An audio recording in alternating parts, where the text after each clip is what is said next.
Hey guys, welcome to the first DV Tests Nerf podcast thingamajig. Hopefully weekly, we'll see how it goes.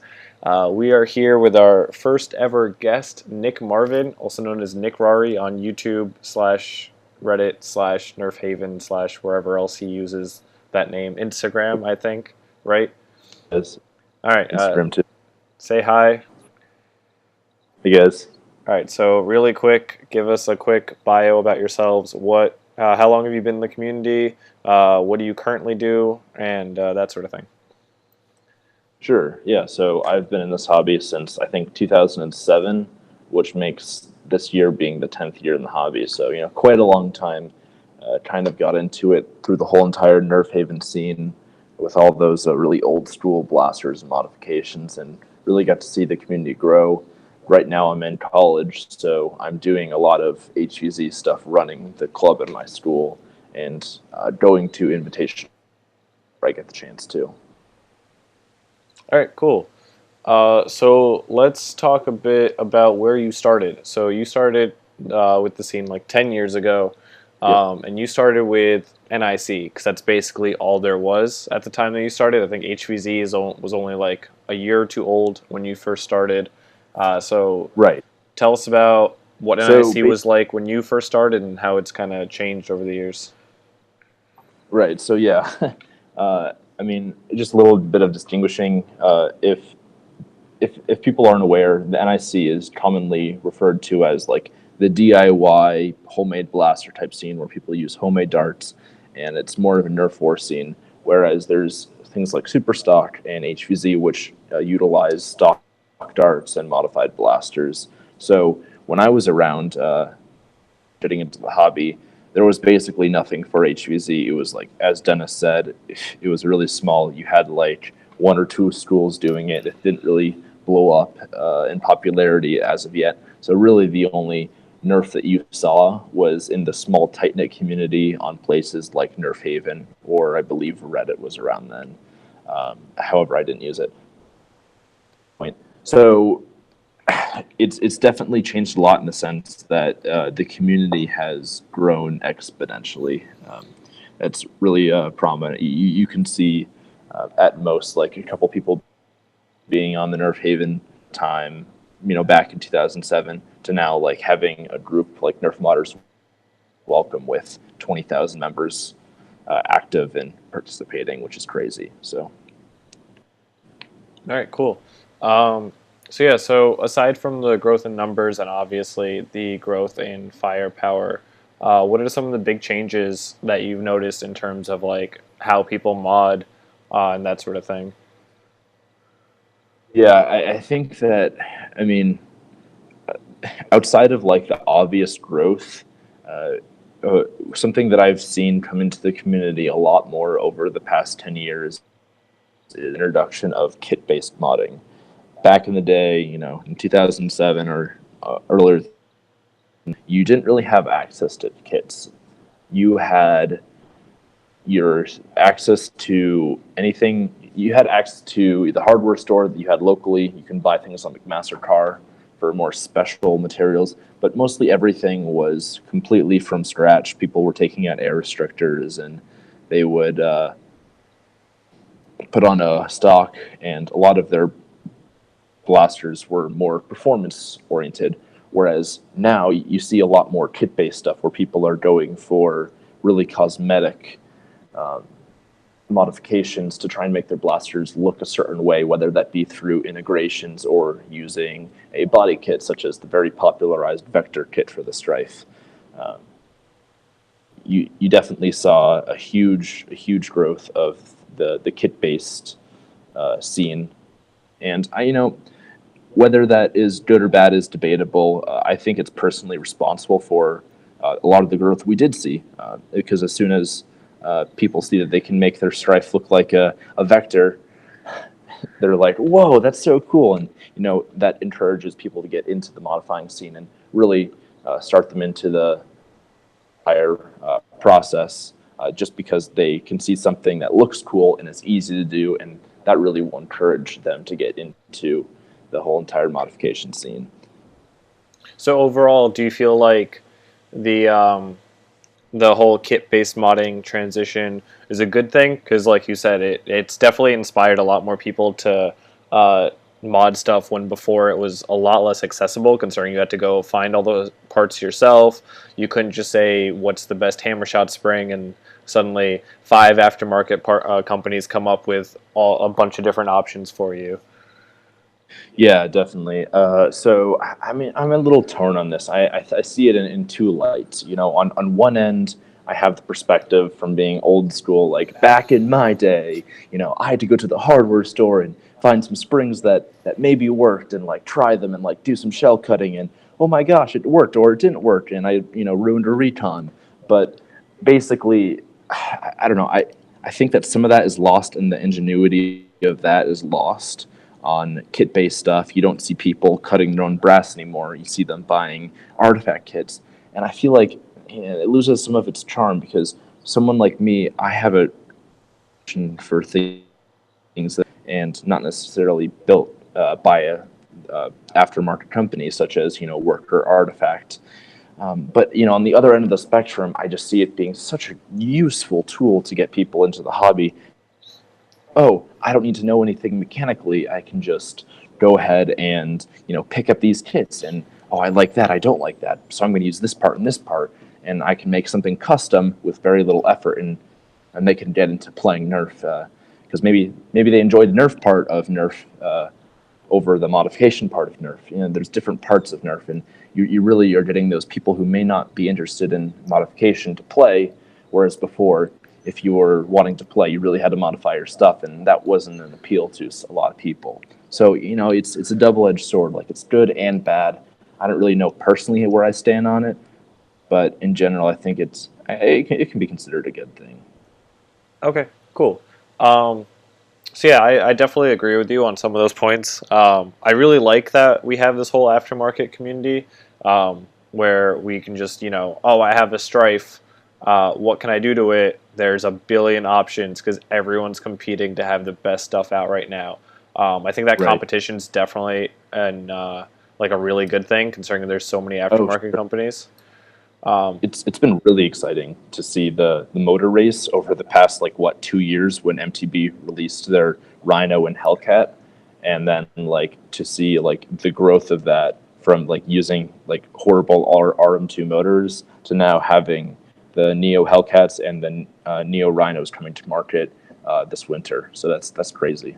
Yeah. If nothing else, the best part of this is that now you don't have to go and try out a bunch of random motors from Amazon. We know these motors have been made for our hobby.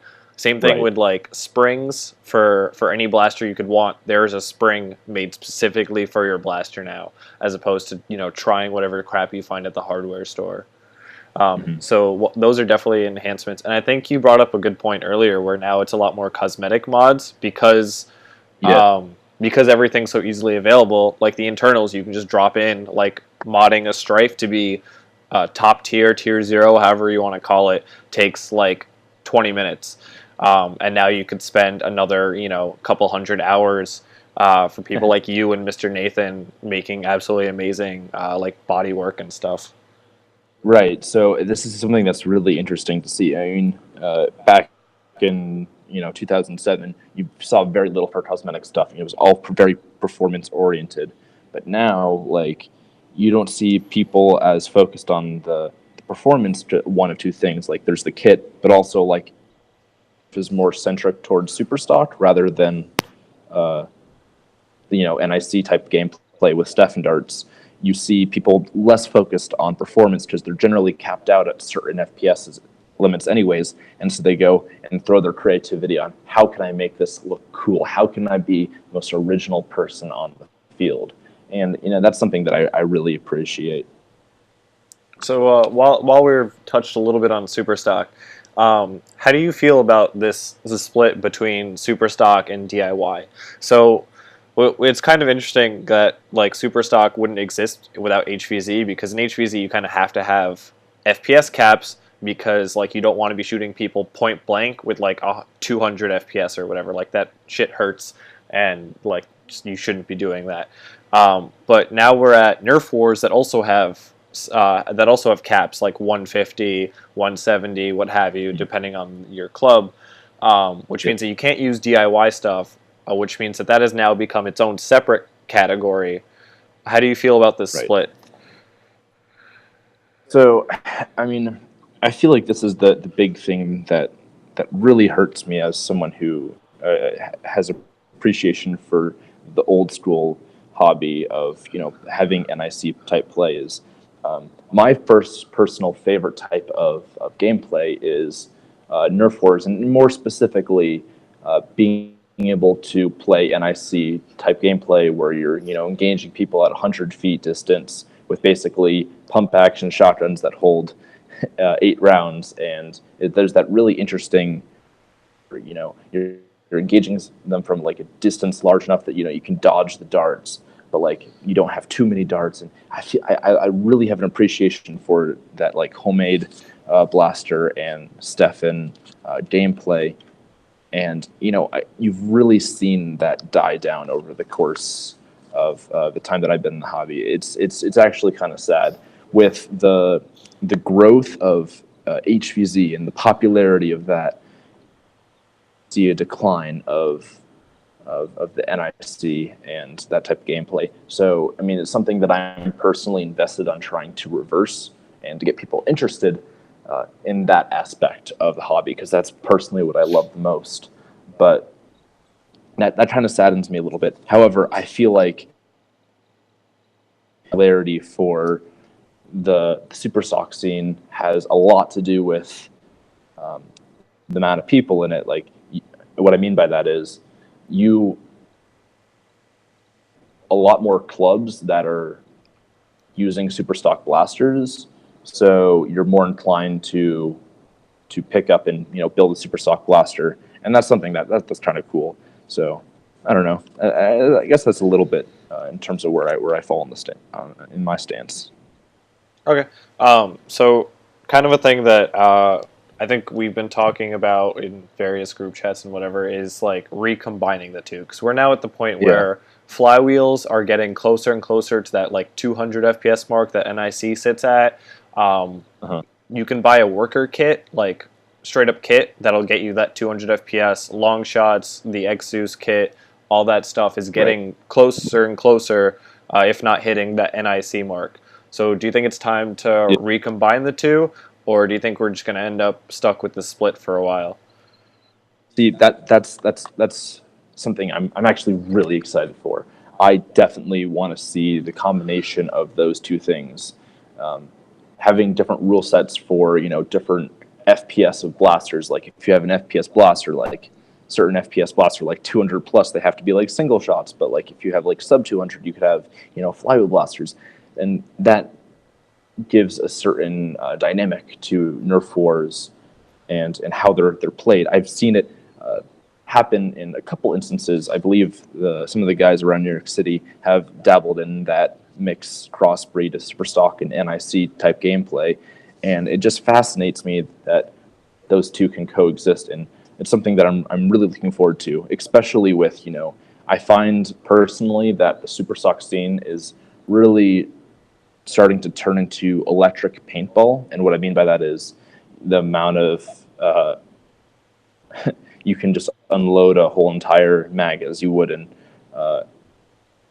load a hopper in paintball and have basically the same effective distance. So it's starting to push towards that. The bounds of like what is possible is being pushed, and it's starting to get closer to NIC type play. And I definitely am really excited to see and encourage the mixing of those two, because I think that's the most healthy gameplay that will exist.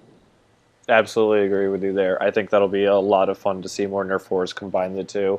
Of course, it's not going to be like possible in every area. There's always going to be wars with kids like under 16, whatever, that are you don't want to shoot super hard darts at them, that sort of thing. And indoor wars, obviously, you can't use an IC there. But yeah, so back to HVZ. So you're basically almost your entire Nerf career has been playing NIC DIY stuff. Yep. And you got to college and you hit HVZ. What has that transition been like for you? What's it like going from everything DIY 100-foot engagement to Strife life at 2 feet away HVZ gameplay? Right. So a little bit of a funny story.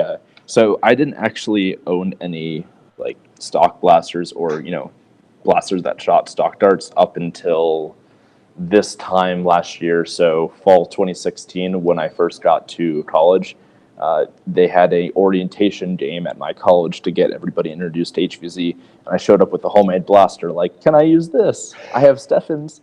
I don't use stock darts, and I had a little bit of prejudice against stock darts. I kind of found it to be kind of lame. You got to see from my perspective, it was 9 years in something that I found to be superior in terms of play, and so I just walked into the scene knowing basically nothing, and so I really had to just jump into it and be like, okay, what is the best blaster? A flywheel blaster. Okay, what is there for flywheel blasters? Do all that research, and there was a huge culture shock over the past year. I mean, I used Biohazard, my Strife that I did a ton of body work on, as kind of my platform to get into Superstock and experiment with lots of different things. So, I mean, honestly, I've been learning all this stuff over the past year. It's crazy to think that someone can be in the hobby for 10 years and just like not own like any blasters that shoot stock darts, but it just wasn't anything that I was interested in. And now transitioning over to doing primarily HVZ, like I'm running games, I'm going to invitationals, I play like NIC type gameplays once a year.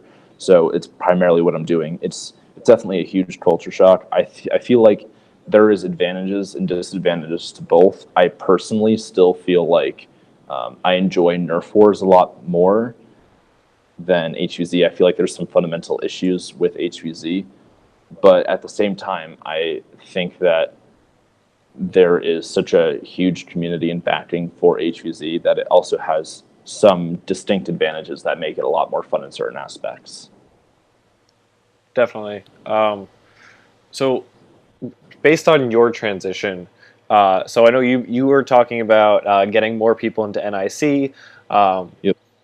and that sort of thing. Do you think that the transition from HVZ to NIC would be a difficult one, or something that would be easy to jump into, considering at the very least, like, everyone has loaner blasters, but if you truly want to play wherever and whenever you want, you kind of end up needing your own, and that could be probably one of the biggest hurdles to jump over, I would say, when going from HVZ Superstock into DIY stuff. So that's definitely a really good point, and you see a lot of people being able to have NIC that were in NIC really quickly be able to transfer over to Superstock, which I was able to do in a year, because they were able to just pick up and buy a blaster and be able to use it and be effective. Whereas it doesn't really work the opposite way. If someone's doing Superstock stuff or HVZ and they try and get into the NIC scene and play with Steffen darts and homemade blasters, and they're horribly outclassed. Even if there's some loader blasters, they might feel like a sense of like this kind of sucks. Like I can't pick up a blaster and automatically be good. However, we may touch on this at a later point, but there are some things in the community that are in the works that are definitely breaking down those walls. People who are able to have a blaster that can shoot Steffens and full-length darts is something that is definitely starting to grow in the community. So I feel like that wall is breaking down a little bit, but it's still definitely there. So what you're talking about is the Caliburn. We can go to that now.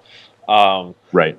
So yeah, how do you feel about the Caliburn? How do you feel about kit blasters? It is a kit blaster, considering you could basically either order the parts or order the blaster as a whole and just assemble it to yourself. But it's still homemade in the sense that no parts for it come from an actual Nerf blaster. It's completely homemade in the sense that you 3D print the stuff yourself, or you put it together yourself in some way.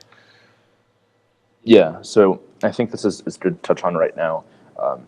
We were talking earlier, Dennis was asking me about, what is your favorite aftermarket company? And I was thinking to myself, well, it isn't really a company, but more so, I'm a huge fan of what Captain Slug is doing for our community. If you're not familiar who he is, he's responsible for building the Plus Bow back in, I believe, 2007, 2008, and has recently joined back into the community and has produced a blaster that you pretty much should know by now, the Caliburn, which is this blaster that you can build from a kit, similar to Legos. You buy it as a kit, or you can print out the parts yourself, and then you can assemble it all, and you have a blaster which is capable of shooting Superstock. And also, you can very easily use it to compete really well in NIC. And that's something that I'm a huge fan of, and that's why it's probably my favorite kit, is because not only is it a little bit more skill intensive than, standards like Vector kit, which is purely cosmetic, or dropping in a flywheel cage. It's something that, you can take a Saturday to build and really enjoy the process. Like I said, it's a lot like Legos, and you have something that's really, really unique, and you can use in both these types of gameplay and really be effective at both. And that's something that I'm a huge fan of, and that's why I'm a huge fan of the Caliburn and what Captain Slug is doing with that. Awesome. Yeah, I definitely feel the same. We saw a bunch of them. I want to say like 4 or 5 of them at APOC this year. I think it's like the first major DIY war since they came out. Well, this summer's round of 3 of the major NIC wars, that being Armageddon, Namne, and APOC in California, Georgia, and New Jersey, respectively. And we saw them emerge for the first like major set of DIY wars, and they all competed really well from what I saw. Like I was definitely getting hit with them while using a double rainbow, like top tier homemade. So they're definitely super competitive in that sense. And even with full length darts, they're still just as competitive in for sure NIC wars. So I like that you're in favor of that sort of thing, because it's kind of like it is right now the bridge between Superstock and NIC, and I hope we get to see some competition for it. Some other people and companies coming out with similar blasters that are also mostly DIY but still kind of Superstock that can compete in there. Right. And where the closest you can keep going. I think the closest we have seen to that overseas would be the introduction of the Prophecy kit, which is the worker expanded plunger tube retaliator kit, where it has lots of drop-in internals depending on what you would like to use, and is customizable in that sense. So yeah, and if anyone else has seen Make Test Battle's video on it, they did get it to that 200 FPS mark. It was like averaging, with all the best possible internals you can get into it, it was averaging like just under 200, but that is competitive in a DIY scene. Sure, you might have to sneak up a little bit closer on your enemy, but that's still definitely competitive in that scene. It's smart at that point. You have people who are using springers that are single shot, they're shooting around 180, and they're competitive. So the fact that you have pump action in that FPS is like you're up there with us. You don't need much more than that. Definitely. And we're getting closer and closer to seeing flywheelers at that same FPS. So we're bridging the gap slowly but surely. Mm-hmm. All right. So we talked a lot about the three different wars that go on in the Nerf community: HVZ, Superstock, and DIY. Obviously, stock, I guess, is another war, but who cares about that? So let's talk a bit more about the community as a whole. So there's a ton of Nerf YouTubers out there. You are one yourself. What YouTubers do you watch, and who do you feel like contributes to the community the most? Who do you like? Who do you get inspired by to make more videos yourself? So I feel like this is a 2 or 3 part question, and I have responses to each individual part. So I'd first off and say that one of my favorite YouTubers to watch right now is Mr. Nathan.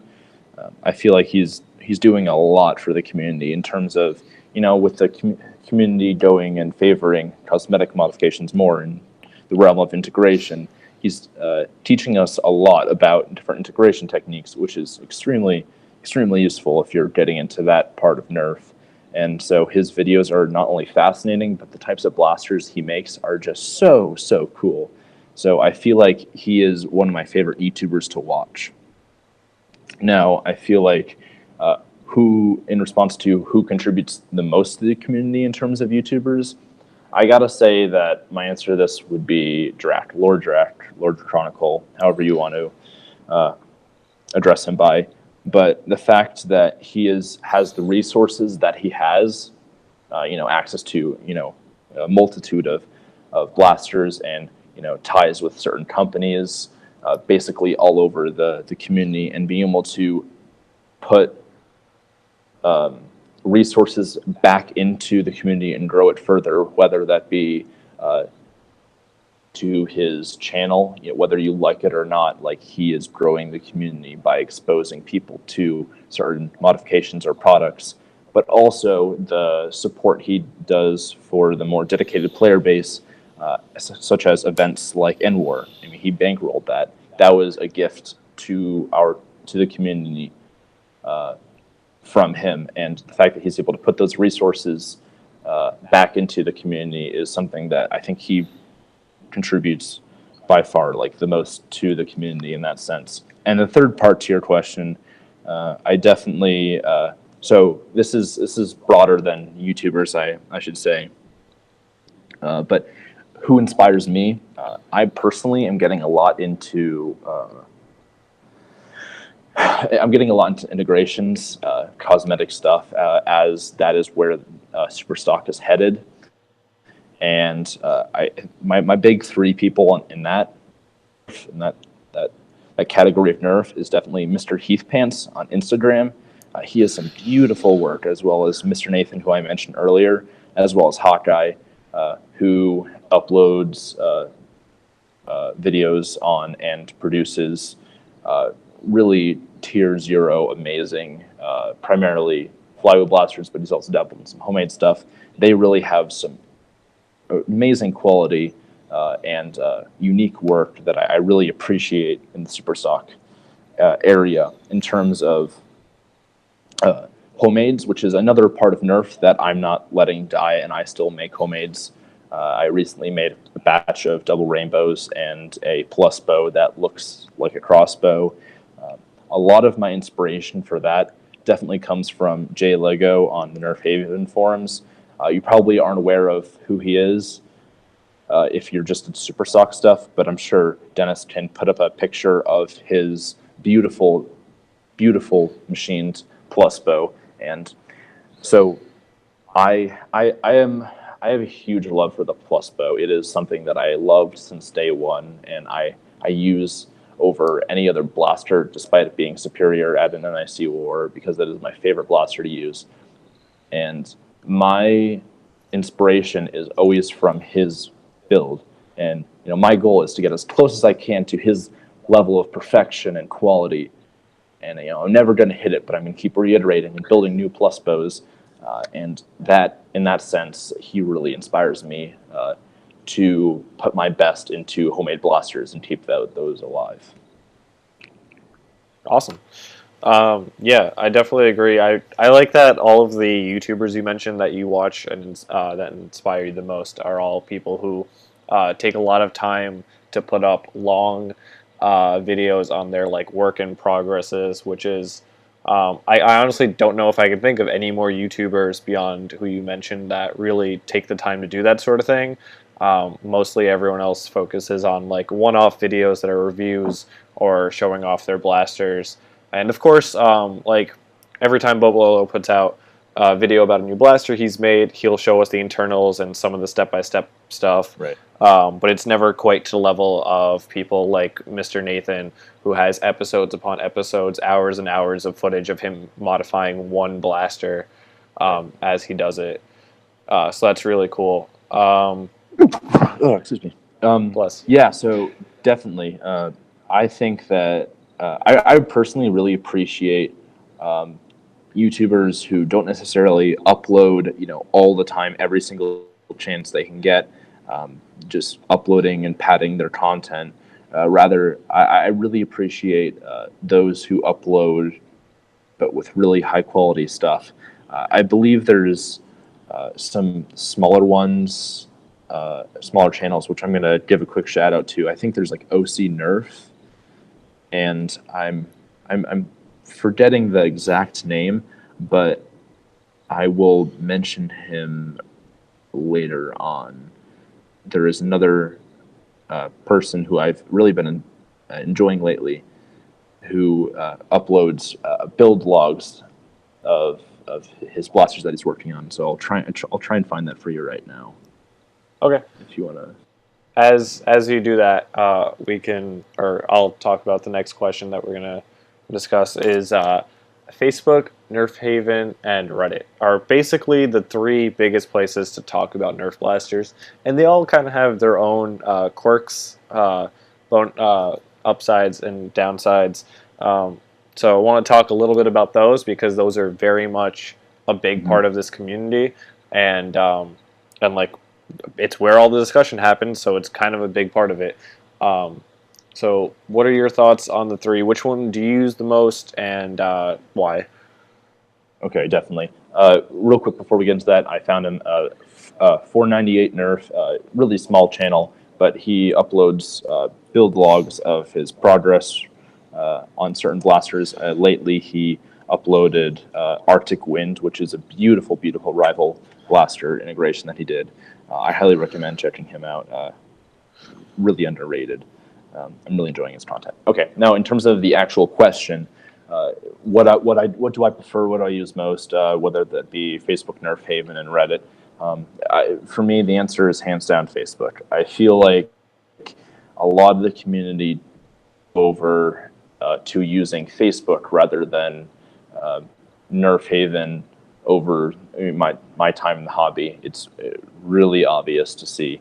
You know, we used to see Nerf Haven be active and people post articles and whatnot to there, but now they're all transitioning over and using Facebook. And the fact that there is the hub of the most activity on Facebook groups such as Nerf Modders Welcome and the various other small groups that are subsets of that is like such a great resource and is definitely the hub for everything Nerf.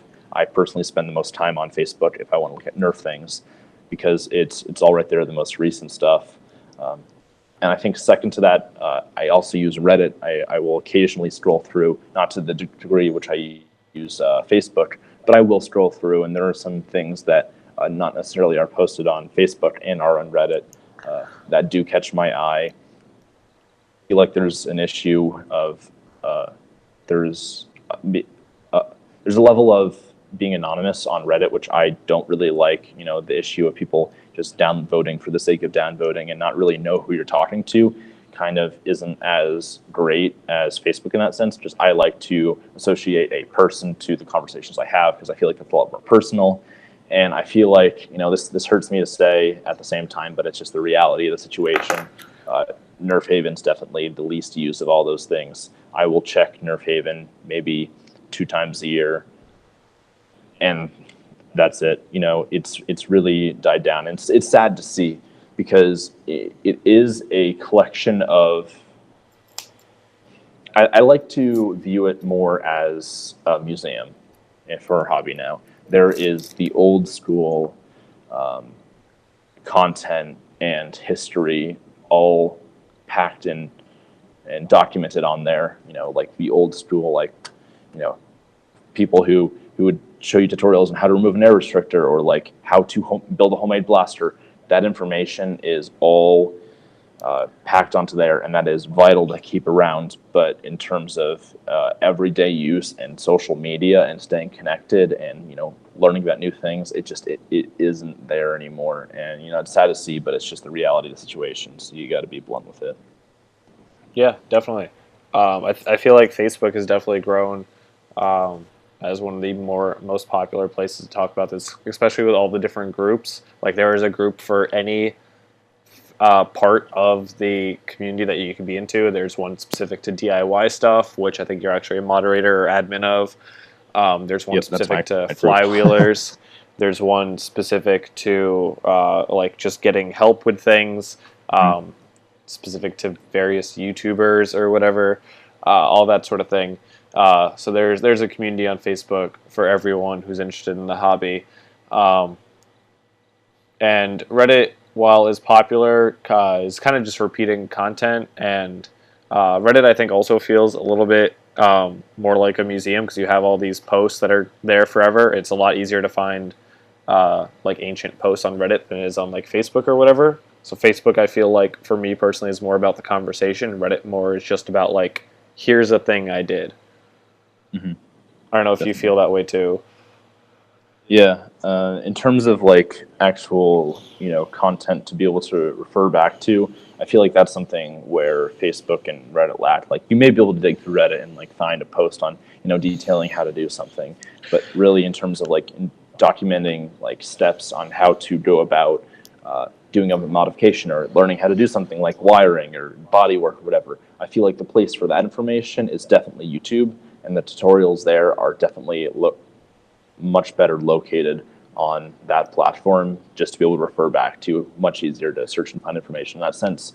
Facebook and Reddit should just be tools utilized for social media and staying connected. Definitely. So. Yeah, YouTube wasn't really mentioned as one of the three options, but it's definitely also a social network in a sense, and definitely an archive in a lot of ways. Yep. Yeah. All right. So what are you excited for in the future of Nerf? It's a good question, Dennis. I'm personally, the fact that we have grown from such a small community to, booming numbers where you have groups of like 500 people showing up to NWAR from all across the world, it's something really exciting to see, seeing those numbers grow. And I think that's going to, continue in the future. I'm really excited to see that aspect of it. I'm also really excited to see the merging of the NIC scene as well as the Superstock scene, and try and having those merge together. I feel like that's definitely a great direction for the community as a whole. And techniques. So something that I've also seen over my time is different techniques from other hobbies, and that information being transferred over into Nerf. A great example of this is hydrographic work and automotive paints. We saw very little of that 10 years ago, but now you see all the top tier stripes having 2K clear coats and hydrographic work, and those are things that are really in the automotive hobby scene carried over into our hobby and made it better as a whole. So I feel like that is definitely not completely tapped out, and there's still a lot more information there from other hobbies that we can bring over in that sense. And my number one, disregarding all of that, I am ecstatic every single time I see cheaper darts come on the market. From someone who had to hand-make darts to go to a Nerf war, spending a whole entire week laboring over gluing and cutting and building them, to just be able to buy 1,000 darts for like $12 off some Chinese website, get them in 2 weeks and be able to use them and not have to care about whether I get them back or not because they're so cheap, is something that makes me so happy. I don't care at all about kits, what that does for the community, anything else. I am so happy that I don't have to labor over making darts anymore or have to worry about spending $75 for 100 darts at Walmart. It's just so great. Those prices drop in the future, more accurate darts coming out. That is, if there's any note to end on, it is that. That is the best thing ever. Well said. Well put. Yeah, I think that's all I have. Do you have things you want to talk about or ask? I think that pretty much wraps it up. I think it's definitely a good summary of the community as a whole. A lot of the changes we saw over, I saw over the past decade of being in this hobby, and really the direction it's going to head with the continuation of aftermarket parts and the growth of the community. Where we want to see actual Nerf wars head. I feel like that's a fairly good summary of it all. Awesome. Well, thank you for coming on to the DV Test podcast, name pending. This has been basically a Nerf history lesson with Nickrarri / Nick Marvin, whatever you want to call yourself to the world. So, Nick, tell the people where they can find you. Sure, you can find me on YouTube at Nickrarri. You can find me on Instagram at Nickrarri, and I'm on Facebook as Nick Marvin. Feel free to just add me as a friend and message me, or really whatever. And I'm really nice. You can just come up to me, ask me anything. If you're having an issue, I can definitely help you out and point you in the right direction. I know quite a fair bit, and happy to share that information, especially if it's about anything homemade. I am more than happy to point you in the right direction there. And all of that information will be in the description of this video / audio clip. Thank you guys for joining us. If you have any comments, questions, concerns, feel free to leave them in the comment section of this. And also let me know who else you want to see on the show. Or if you want to be on the show, feel free to contact me, I guess. Anyway, thanks for watching / listening. And we'll see you hopefully next week. Thanks, guys.